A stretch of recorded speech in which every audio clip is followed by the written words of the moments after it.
Coaches, you guys are here and you see the change in temperature and altitude outside. So what was the first thing the guys said getting off the plane?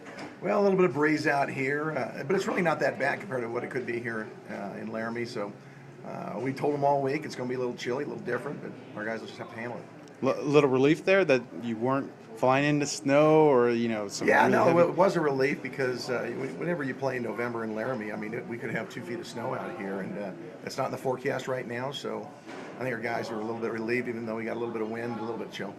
The 4 days of practice here. How do you feel those went? Summarizing that, leading into Wyoming. Well, I'll tell you, our guys all year long have been really workmanlike, and this week was no different. Our guys know our task at hand. We talked to them about, we got to empty the bucket this week. We've got an off week next week, and we got some guys who are banged up and bruised, but they got to rally this week and win on the road. And Brett Smith, you've mentioned it, dual quarterback.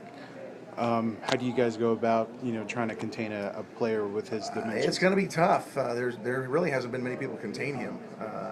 He's an excellent athlete.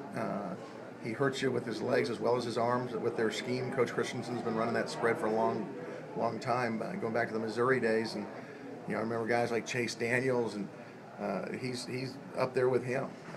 And he's a guy that extends plays. He can get conversions on third down with his legs, and he's got a really accurate, really strong arm. And those are tough to play against, so we know we'll have a challenge tomorrow.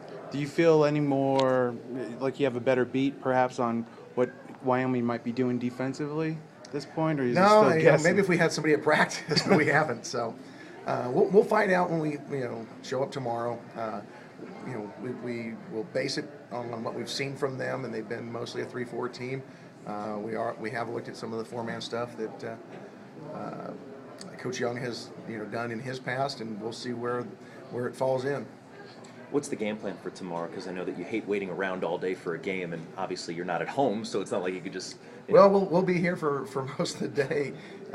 We'll get up and have breakfast. We'll have a walkthrough. We'll actually go over to the stadium tomorrow just to break our day up a little bit, and then we'll be back over here. Our pregame is.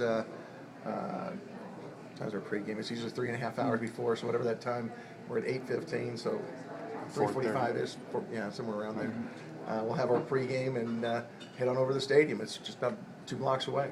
Now, it's been 17 years since Fresno State's been here. Have you ever been here before? Oh, I've been here plenty of times as a player and as a coach. A tough place to play. The people here in Laramie rally around the only university in the state. They've been cowboy tough here for a long time, and they take a lot of pride in that. And they've got 2 weeks to get ready for us, so I'm sure we're going to get their best shot. Is there any adjusting that needs to be done when it comes to throwing the ball in this type of altitude, Coach? Not so much the altitude. Or the wind. The wind, could play a factor. Right now, it doesn't look like we're going to have a huge wind effect tomorrow. It should be, I think I saw somewhere like 8-mile-an-hour winds. But as far as the altitude, we're going to go over to the stadium and adjust our helmets. The air component of the helmets obviously expands, so you got to go on. Guys will put their helmets on, wonder why they got so tight, but it's not their heads got bigger, the helmets got tighter. Gotcha. Great.